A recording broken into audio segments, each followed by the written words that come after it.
You are listening to One Nation Under Crime, a historical, chronological true crime podcast. Each week, we go through our nation's history and discuss one case from each year, starting in 1800. I'm Kayla. And I'm Leah. I'm going to have to figure out something new for that intro now that we are going to do 2 cases per year. And even maybe sometimes maybe more than one. So I gotta figure that out. I don't have anything else to do. In your spare time. Yeah, that thing. What's that? I don't know what that is. Today we have a pretty interesting case. I like interesting. If you are one of the lucky ones that has actually paid attention to the title of this case, then you also know what's going on. I don't know what's going on. Well, that's common. Hater. I'm not wrong. Anyways. Heifer. Our sources for this week. Murder by Gaslight. Oh, that is one, actually. The second one. Look at me. We also have Medium, Smithsonian Magazine, Sleep Forensic Medicine, which will give you a little bit of a insight into what we're going to discuss, and Historical Ipswich. Ooh. So that's a place, right? Yes. Look at me. Yes. I see. I'm not completely useless. Well, true. Thank you. I said thank true. You. Thank you. Well, you hesitated. Well, Our births in 1845 are what we're going to go into first, since we covered the events last episode. So, like I said, I'm going to try, and each episode that we do have where we have kind of births and deaths of that year, I'm going to pull out one that's interesting and do a little bit more of a bio on that person. Just because there's a lot of interesting people out there is what I will say. Yes, there are. And our first one, wow. Oh my. So, yes. So our first birth for this year, August 21st, William Healy Dahl. He's a naturalist, malacologist.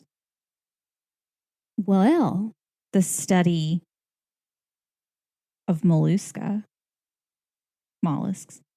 And one of the earliest scientific explorers of the interior of Alaska. Well, there you go. Very interesting. Very cold. He was a Leo. June 13th. This is a name. That's all I'm going to say. I'm ready. She's also very interesting as well, but she's not the one that we're going to do a bio on. June 13th. Kind of did these in reverse order. Mary Euphemia. Oh, yeah. German. She went by Effie. She's a stage actress from Augusta, Georgia, and she was performing in Aladdin at Grover's Theater in D.C. on the night that Lincoln was assassinated. Oh. Lincoln was invited to the performance, and he promised to attend, but went to Ford's Theater instead. He made a poor choice. And that was, in this part. When John Wilkes Booth was shot, a picture of Effie was in his pocket. Oh. Yes. And she was a Gemini. I think I would have gone by Effie as well. Yeah, I think so. Well, she could have gone by Mary. That's too pedestrian. I mean, she was performing in Aladdin, so... Not the cartoon that we know. No, not that one. So then our deaths in 1845, March 18th. I'm going to see if you know who this person is. You should. If you don't know, I'm going to be real disappointed. Oh no. John Chapman. No. It doesn't ring a bell, but I'll probably feel dumb once you tell me. Johnny Appleseed. Oh, I do know Johnny Appleseed. He was a nurseryman and pioneer who was an American legend as he was alive due to his kind, generous ways, his leadership in conservation, and the symbolic importance he attributed to apples. He introduced apple trees to large parts of Pennsylvania, Ohio, Indiana, Illinois, and Ontario, as well as the northern counties of present-day West Virginia. Do you know that the preschool that all of my nephews attended, they have Johnny Appleseed Day, and they wear overalls and plaid shirts, and they wear a pot on their head because he was known to do that? A lot of schools do that. It's pretty, it's cute. I didn't realize Chapman was his last name. Yeah, John John Chapman. Chapman. Johnny Appleseed. John Chapman. And then this is the person we're going to dive a little deeper into. As you've heard, Kayla, the names of some of these people, you could have covered any one of them as a small tidbit for this week. This is true. I mean, I gave you a little bit more on Johnny Appleseed. There is a reason I covered this one. Uh-oh. This one is a lot. This one is, oh no, she's got her evil face on, guys. Oh, goodness. April 10th of 1845, Dr. Thomas Sewell died. Sewell. He was obviously a doctor. Well, in the title. He was a writer and an academic who gained notoriety for being convicted of body snatching. Oh, no. So obviously, as Hermione says, I went to the library. Metaphorically. The restricted section. The restricted section, obviously, is where this would be. Because honestly, this was just too interesting not to look into. And Historical Ipswich is the website that I found the article for this on. So he was known as... It's like grave robbing, body snatching? Or... Oh, just... Oh, no. He was known as the body snatcher of Chabaco Parish. Chabaco? It's Chabaco. I mean, it's made like sure. Chewbacca. Yeah. It was at the old burying ground in Essex in 1819 that it was discovered that the body of 26-year-old Sally Andrews, who died of consumption, was missing. Do you know what consumption is? You do. I mean, yeah. Okay, I'm making sure. Tuberculosis? Yes, tuberculosis. Yeah. So why would he get that body when it's all like riddled with disease and such? Once it was made aware that Sally was missing, an investigation uncovered that at least 8 other graves had been robbed and the coffins were empty. Oh, no. That's worse than the cupboard being bare.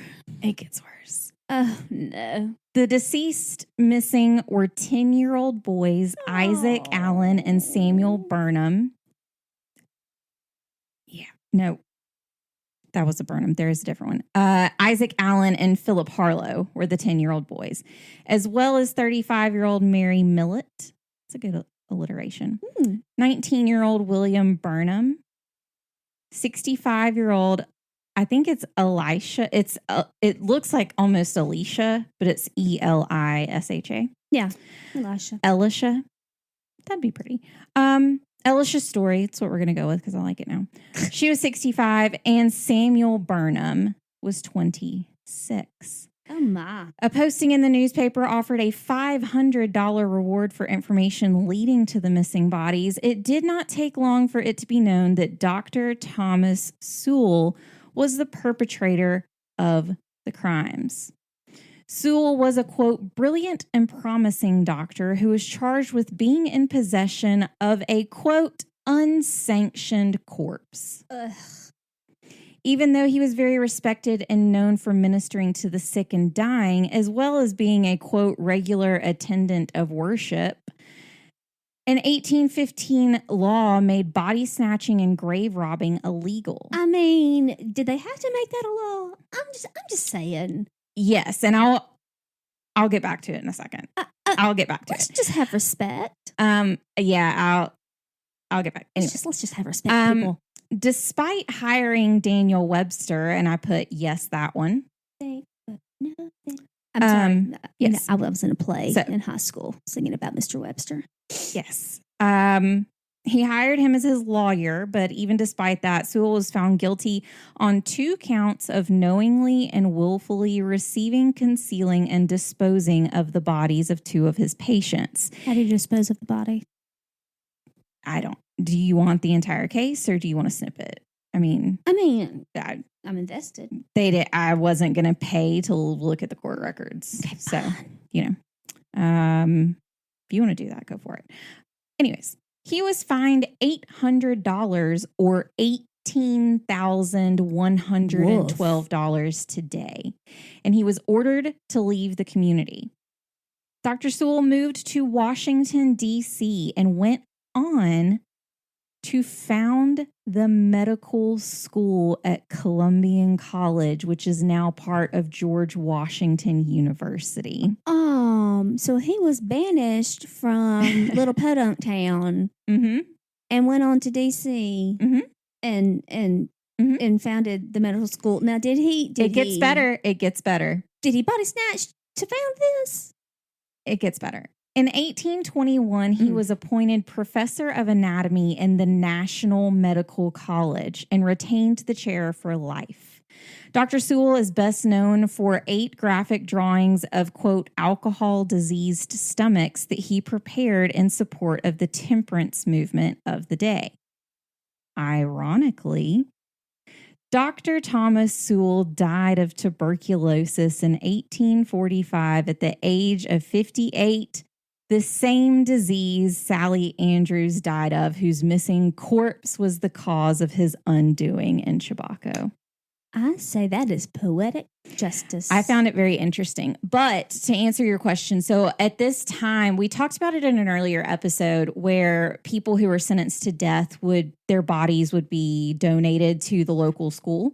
Correct. Well, a lot of times, depending on where they lived,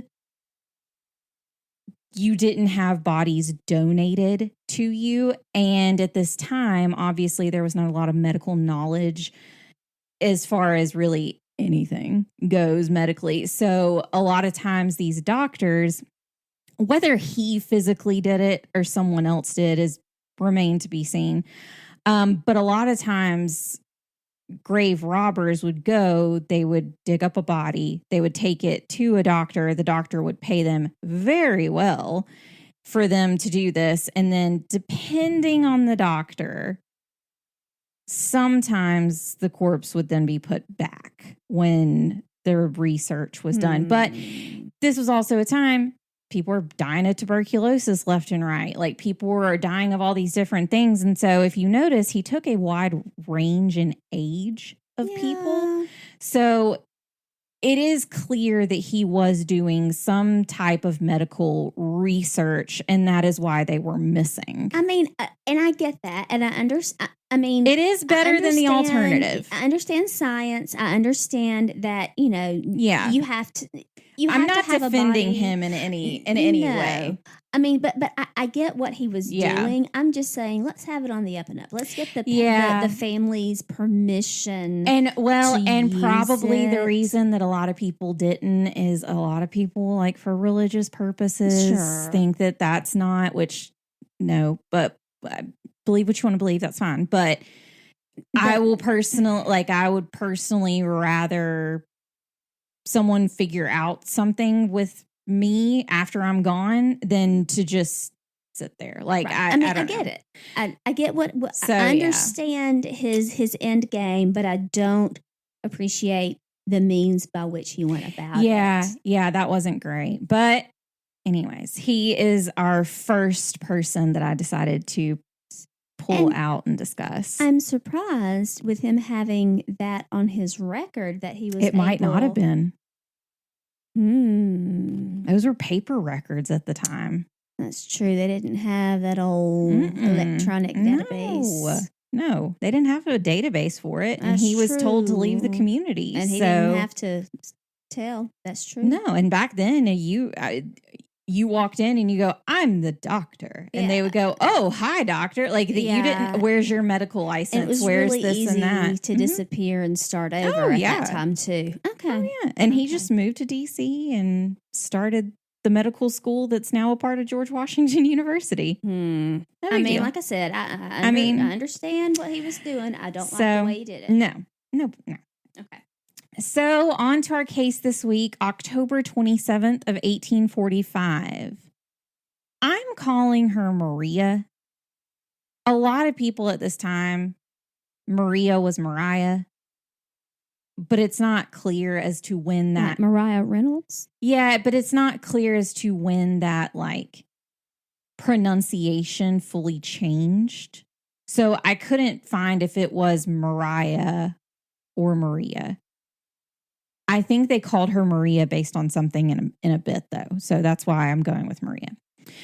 So Maria Bickford was found dead in a bed set on fire with her throat cut in Boston's Beacon Hill. We are in Boston this week, and surprisingly, we've not been here yet. Beantown. 51 episodes. 51. 51, and we've not been here yet. We've been close. Yeah. So, I even put, we've been close, but close only counts in horseshoes and hand grenades. Correct. So, there's that. This case might also sound familiar. A woman found murdered in a bed, set on fire. And no, we haven't covered Maria Bickford yet, but you could be thinking of The Girl in the Green Dress. There you go. Episode 39. It did sound very familiar to me when you said it. We will see that there is more that connects these two women. Was she beautiful? She was. But they were both sex workers. Mm-hmm. We all know my thoughts on sex work. They will not change. And if you have questions regarding my stance about it in detail, go back to episode 39 on Helen Jewett or episode 25 entitled The Sheriff's Mistress. Just to recap, that'll cover it. There are levels of sex work ranging from forced and survival to those who have a desire to work in the industry. And I've said it before, I will forever be an advocate for those who need to get out and do not have a way to get out. Yes. And I will always be supportive of those who decide to safely choose that as a profession of their line of work. That is, as I put, the key here is desire, consent, and something we've not discussed, which I just felt was good to put a few sentences in here. Continuous consent. This is a newer topic that a lot of people are now discussing. And as I was looking into certain things, this concept came up, and I just thought that this was a really good place to put it, as it's now becoming part of, our regular world that we live in.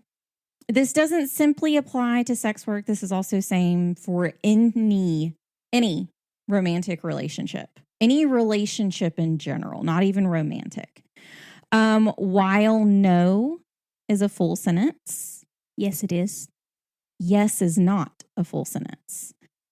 I kind of liken it to when someone is being questioned by the police. So by law, you can be questioned by the police until you express the need to speak with a lawyer and to not answer any further questions, right?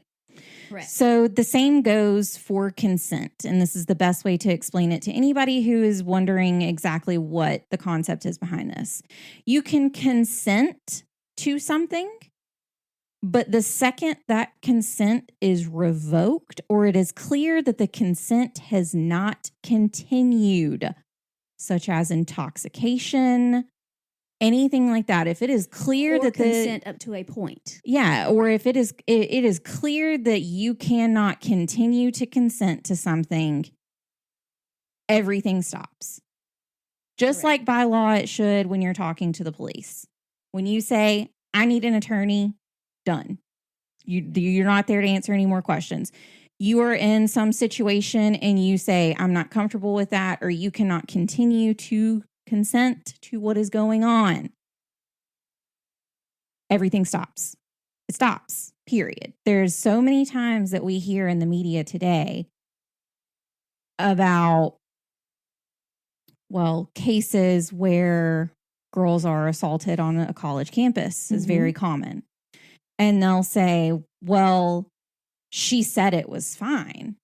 Okay, but one, was she in the correct state of mind? Which I agree, both people probably are not at the time.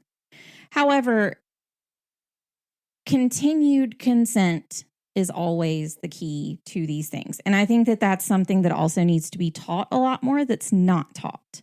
I agree. Because yes, you can tell someone no, and that is a full sentence, but people also need to understand that yes doesn't mean eternally yes. Right. There is a line. And once that line is crossed, it's crossed. And so I put, thank you for coming to my TED Talk. I will not be taking any further questions, comments, or snide remarks at this time. Moving on. Boston is officially entitled the City of Boston in the Commonwealth of Massachusetts, and it is the 24th most populated city in the country. The city is on my bucket list, and while I am not a Red Sox fan, I would love to go to Fenway Park.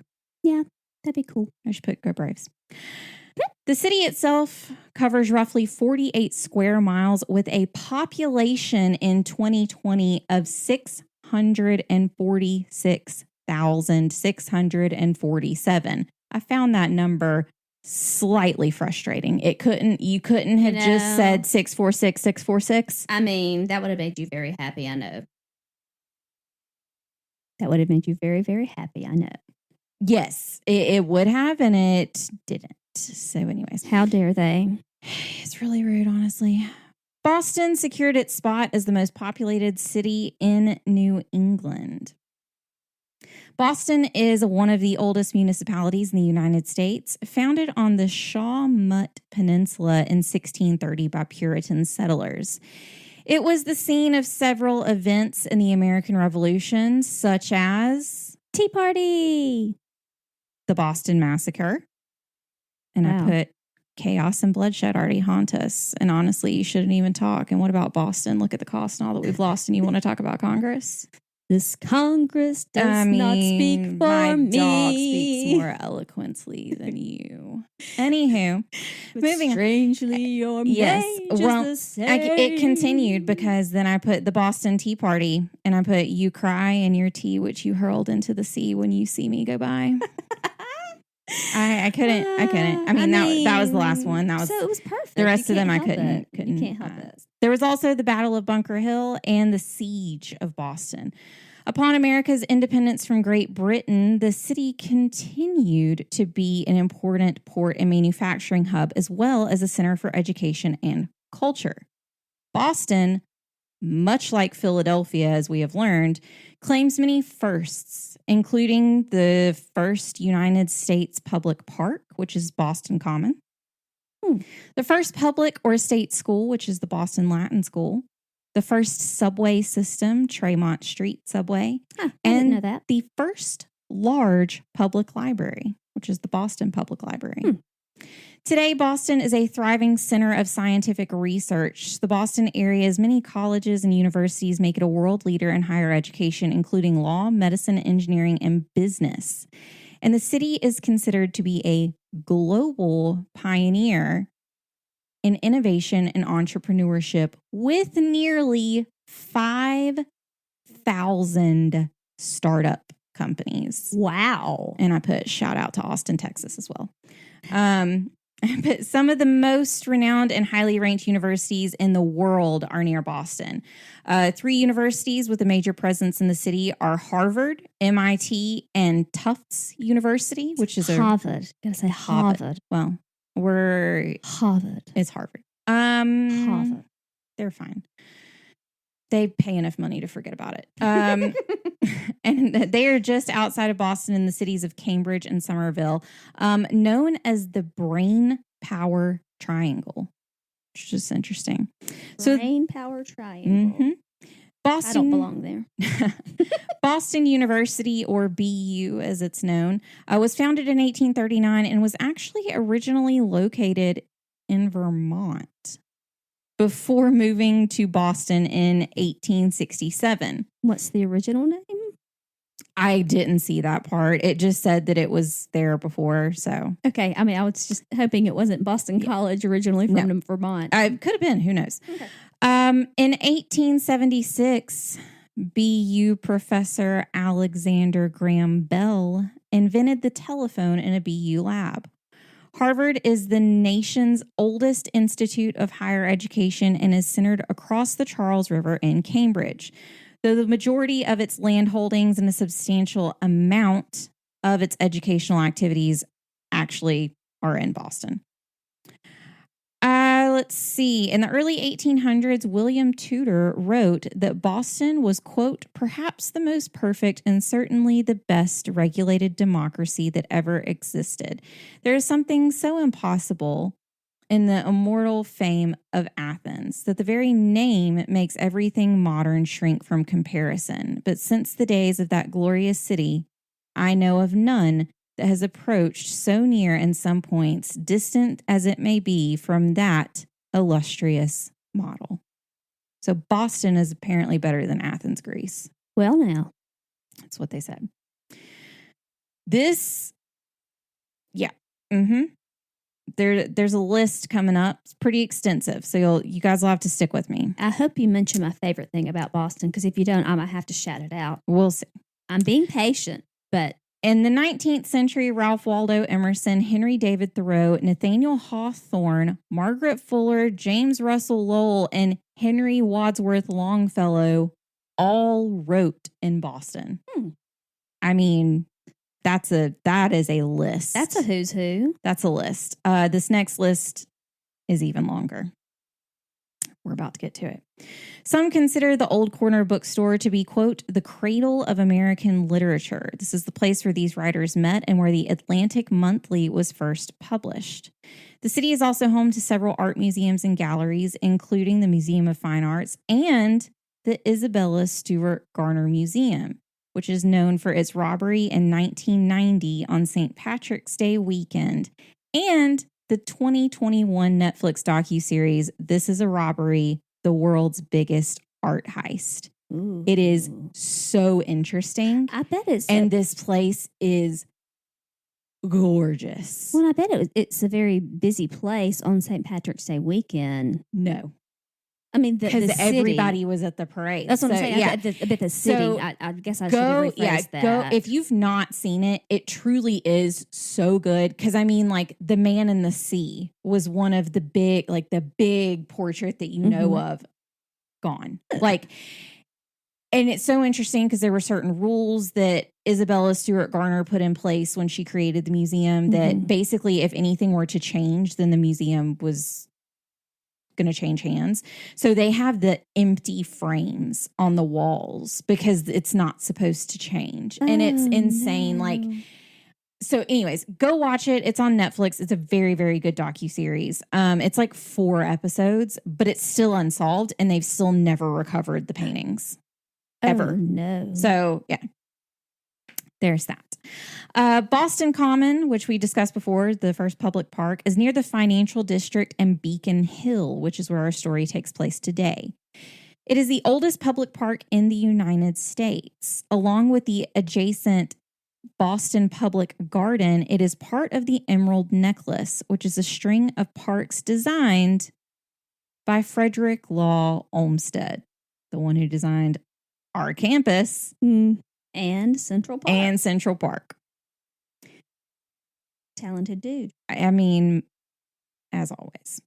A few video games have also used Boston as a backdrop and setting, such as Assassin's Creed 3, published in 2012. Very good game. And Fallout 4, also really good, which came out in 2015. I'll take your word for it. Now, gamer. A few famous names that you might know from Boston This is what are... I'm waiting for. I literally think I might have put them... I know. They're somewhere near the middle. Anyways. I'll go ahead and name them all if you want me to. We're not going to do that. We have actors Ben and Casey Affleck, Steve Carell, Misha Collins, who's from Supernatural. Any of my Supernatural fans out there? Matt Damon, Chris Evans, Captain America. Clark Gregg, who was Agent Coulson on Marvel Agents of S.H.I.E.L.D. He was a very good actor. He was also in The New Adventures of Old Christine. Very good actor. Matt LeBlanc. I love him. I know. James Spader, who's Blacklist, and Mark Wahlberg. I know him. Yeah, we discussed him before. He can be problematic. Yes. Actresses, Jennifer Coolidge. Didn't know that. Gina Davis, Mindy Kaling, Ellen Pompeo, Mm-hmm. And then we have the bands. Fab Five. I put them last in the sentence. Ah! We have Aerosmith. I'm sorry. The two that I put above them are much better than them. I'm sorry. Look, you can't. No, but I do love can't. Aerosmith. Aerosmith, of course, Boston, the band.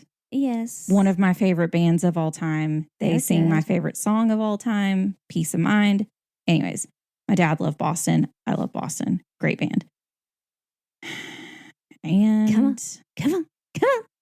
New Kids on the Block. I love them. We that all was know. My favorite. Look, they were my first concert. They were amazing. And my other two besties, I have other friends besides Kayla. I know, you're shocked. We went to Nashville a few years ago and we saw them with Salt and Pepper and Naughty by Nature and Tiffany and David Gibson. Y'all, it was amazing. It was great. They still got the right stuff. We also have writers Louisa May Alcott, Ralph Waldo Emerson, Edgar Allan Poe. We've mentioned him literally in the last 4 episodes. So, Nevermore. Then we have crime bosses. Oh no, trust me, he comes up again in the next episode. I was like, dear gosh, we cannot get away from him. We have crime boss James Whitey Bulger. Everybody knows who he is. Wrestler John Cena. Founder of General Motors William C. Durant. Benjamin Franklin. Ever heard of him? I think so. Former basketball player Kevin Garnett. John F. Kennedy. Ever heard of him? Heard of him. Former late night host Jay Leno. Heard of him. Paul Revere. Ever heard of him? Listen, my children. You shall hear. Artist Norman Rockwell, singer Donna Summer, activist Malcolm X, and musician Rob Zombie. They are all from Boston. It's a lot of people from Boston. A lot of people from Boston. That's not even the entire list. I'm sure. No, not even close. There's an entire Wikipedia page. I had to sort through so many people because I know it's insane how many there were. So very cool. This is another episode where we cover a first, and in true Kayla form, I know how to bury a lead. This week's case is the first time sleepwalking was used as a defense for murder, or most commonly, it is referred to as America's first known sleepwalking killer. Nice. But was it sleepwalking or merely a clever defense? Sounds pretty smart. It is not. And I'll just say that the attorney that put this forward as a defense never lived it down. And I was going to say, probably wasn't well respected. Still to this day, it is it's not good. So yeah, it's. All right. Maria Bickford was born. Forgot about taking some of these notes. Was born Mary Ann Dunn. And I put, yes, I'm just now realizing we had Mary Ann Wyatt last week. And this is the first time in our podcast that we are covering 2 cases in 1 year. And both victims are named Mary Ann. Nice. Did she have a friend named Wanda? She didn't that I know of. Okay. No Alzina, though. Okay. No Alzina. So, sure. I mean, sad, but, I understand. Anywho, Maria was born in Bath, Maine, and moved to Bangor as a teen. When she was only 16, she married James Bickford. The couple were together for 3 years, and the couple had 1 child who unfortunately died in infancy in 1842. During this time, Maria's friends and family came to comfort her, and they convinced her to come and visit them in Boston. Maria was immediately taken by the city. She loved the hustle and bustle of the streets and the fashion, which was wildly different from back at home. The thought of going back to her small home with James was too much to bear, and she told James that she wanted to move to Boston. James said, quote, "While in the city, she appeared delighted with everything she saw, and on her return home expressed a desire to reside permanently in Boston. She was dissatisfied with her humble condition. Then, according to James, Maria left for Boston again, and this time she would not return. Once Maria arrived, she sent a note for James, which said, quote, I cannot let you know where I am, for the people where I board do not know that I have got a husband. James, I feel very unsteady, and I will consent to live with you and keep house, but you must consent for me to have my liberty. Oh. James went to Boston immediately when he received the note, but once he arrived, he saw Maria walking into a brothel, and it's assumed that he just left. Later, James said of Maria, quote, ere she became acquainted with this man, she was one of the most virtuous of her sex, but his insinuating plausibility quickly drew her into a whirlpool of vice. It was all the man's fault. Of course. I have feelings. But anyways, this man that James was referring to was Albert Terrell. Albert was a very wealthy man and used his influence to charm Maria. He was also married with 2 children at the time. Albert was the son of a prominent shoe manufacturer, and his father also served in the Massachusetts state legislature for 12 years. Albert inherited $8,000 once his father died, and with only a year and a half, he spent all of it on Maria. Just for reference, that's $303,000 today. Whoa. In a year and a half, he spent it on Maria. Wow. While he had a wife and 2 kids. I mean, you know, I'd let somebody spend some money on me. Yeah. But, yeah, wow. At the time Maria met Albert, she was working in several brothels in the area, and the 2 fell for one another. Working at several brothels? Several. Yes, Oh. That's what it said. So I don't know. Interesting. I didn't know you could do that. Me neither, but you could. I mean, obviously, I'm not an experienced. I guess you're an independent contractor, so I guess you just kind of work where you want to work. I don't know. I mean, I don't know all the ins and outs. I don't either, but that's what I'm guessing. So yes, they began traveling with one another, calling one another husband and wife, while also changing their names in each town that they arrived at. Albert bought her whatever she desired, and when they traveled, they stayed in only the best hotels. They rented a furnished house in Boston on Cedar Lane and Beacon Hill that Maria ran as a, quote, house of, I believe it's assignation. Yeah. It's a fancy term for a fancy brothel. So she ran it under the name Maria Welsh. During this time, Maria wrote to a friend in Maine that Albert was abusing her and she wanted to get away from him. However, Maria also once confided in a fellow boarder. She just threw this out there, that she enjoyed quarreling with Albert because they had, quote, such a good time making up. Because nothing like toxicity. I mean, gotta love it. Their arguments all allegedly stemmed from the fact that Maria continued sex work and Albert was displeased, even though he was paying for the house she ran as a brothel, and it appears he was well aware of the arrangement beforehand and he was paying for the house. And he had spent all the money, so didn't they need money coming in? I would think so, but that's just I'm just again, don't know the ins and outs of the business, right? So, and I'm just trying to make sense of the situation. Yeah.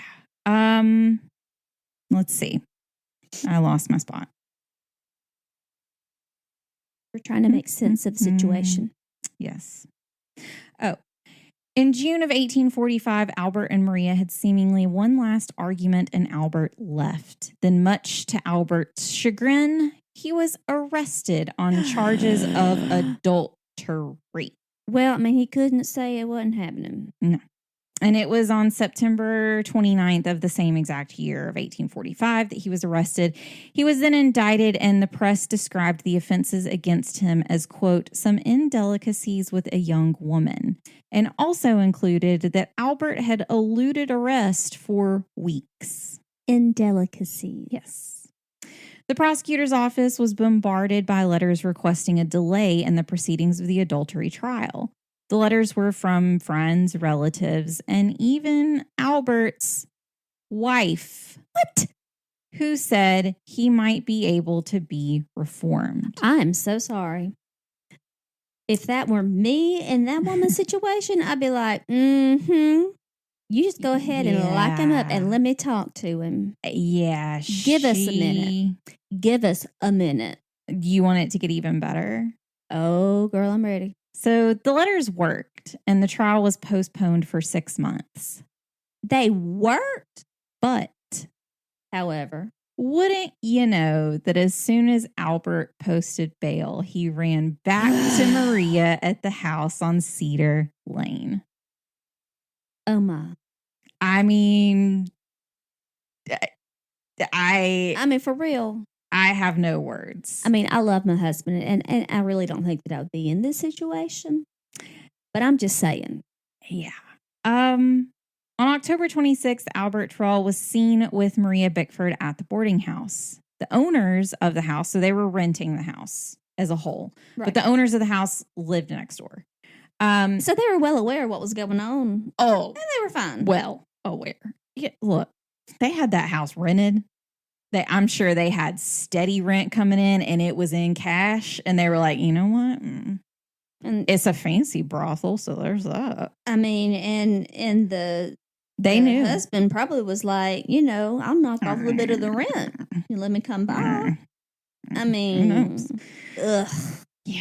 So the owners of the house, Joel Lawrence and his wife, saw the couple arguing on that day. Around 4:30 the next morning, the Lawrences heard a shriek and a thud. That's never good. Then heard someone rushing down the stairs and out the door. When they went to investigate, they found Maria Bickford on the floor. Sorry for if you don't want to hear this, skip forward maybe 10 seconds and you should be good.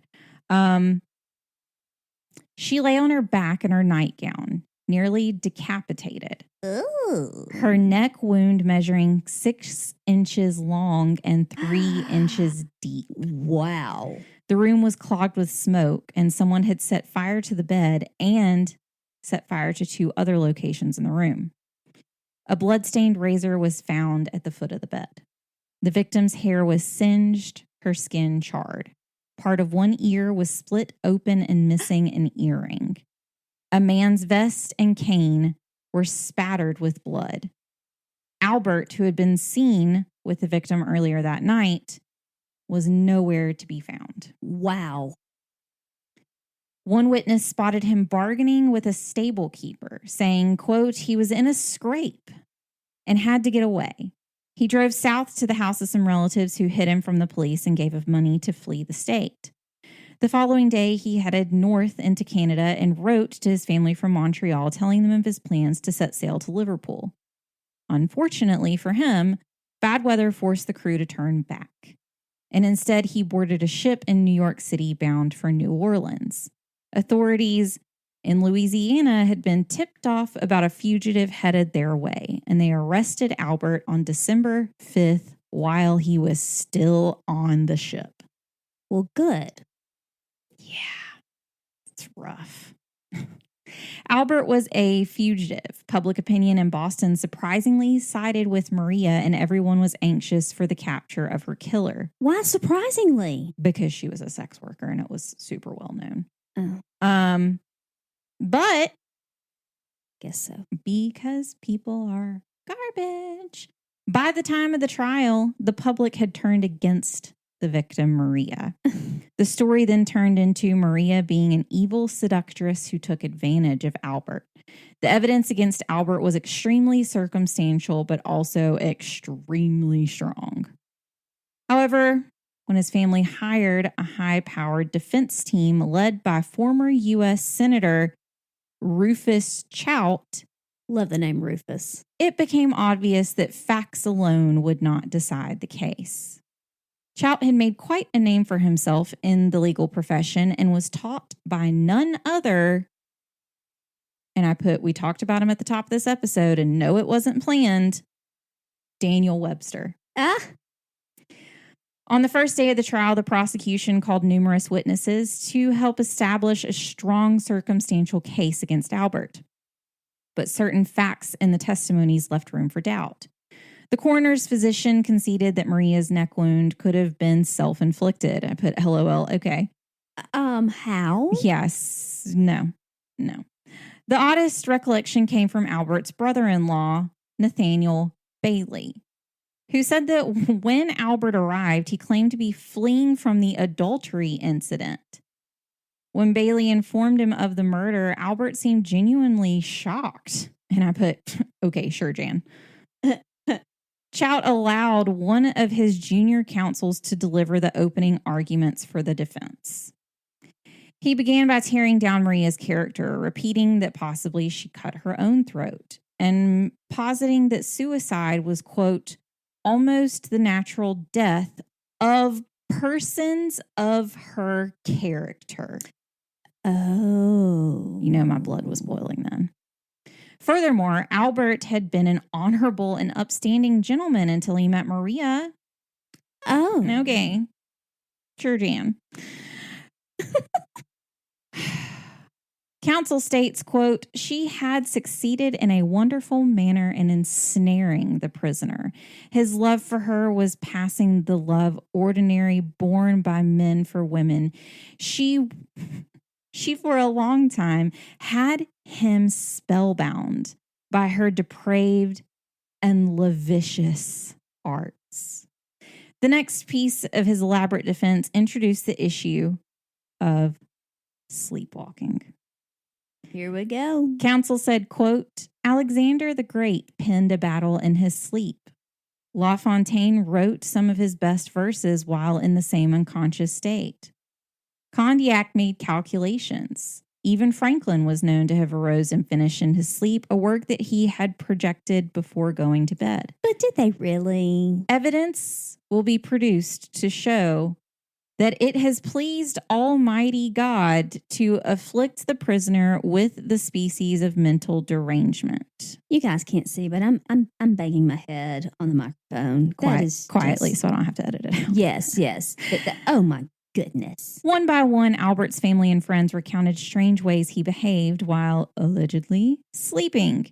He began sleepwalking at the age of 6, and the incidences had increased in frequency and severity as he got older. He forcibly grabbed his brother, pulled down curtains, and smashed windows, and even yanked a cousin out of bed, threatening him with a knife. While in this state, he also spoke in a shrill, trembling voice. Their testimonies were corroborated by Walter Channing, who was the dean of Harvard Medical School, who testified that a person in a did not do a pronunciation for this word. I was going to say it must be a big word. Somnambulistic state, sleepwalking, could dress himself, commit a murder, set a fire, and make an escape. That's a whole lot, though. Yeah, it's a bit much, honestly. Defense attorney Choate was set to speak on the 4th day. Spectators clamored outside of the courthouse to hear what he had to say, and considering the Boston Daily Mail described him as the, quote, great galvanic battery of human oratory, it's not a surprise to see why. In his speech, he said, quote, how far does the testimony lead you? Did a human being see the prisoner strike the blow? No. Did any human being see him in that house after 9 o'clock the previous evening? No. Did any human being see him run from the house? No. Did any human being see him with a drop of blood upon his hands? No. Can anyone say that on that night he was not laboring under a disease to which he was subject from his youth? No. Has he ever made a confession of the deed to friend or thief taker? Not one word. His speech lasted 6 hours. Woof. During this, Chout focused on the issue of, why did I put this word in here again? Somnambulism. Sleepwalking. Stressed that 12 witnesses had testified to his client's strange condition without challenge or disproof. He argued, again, somnambulism, sure, explains the killing without a motive. Premeditated murder does not. In old Rome, it was always practiced to bestow a civic wreath on him who saved a citizen's life, a wreath to which all the laurels of Caesar were but weeds. Do your duty today, jury, and you may earn that wreath yourself. Oh, my. He got deep. Oh, 6 hours. You got to find something to talk about. Anyways. The jury deliberated for only 2 hours and returned a verdict of not guilty. That is the other part that is common with Helen Jewett's case. Spectators leapt to their feet and applauded while Albert began to sob. It's good to note here that this was the first display of emotion the entire trial. After Albert sent a letter to his defense attorney, this cracks me up. He sent a letter after the trial to Rufus Chout asking him to refund half of his legal fees on the grounds that it had been too easy to persuade the jury of his innocence. Albert still had to stand trial for arson, which was a capital crime, in 1846. Using similar arguments, Chout won Albert an acquittal on this charge as well. Albert pleaded no contest in the charges of adultery and lascivious cohabitation, but the judge would not dismiss them. Albert was sentenced to 3 years hard labor in the state prison. Following the acquittal, Rufus Chout was bombarded by criminal defendants begging for his services.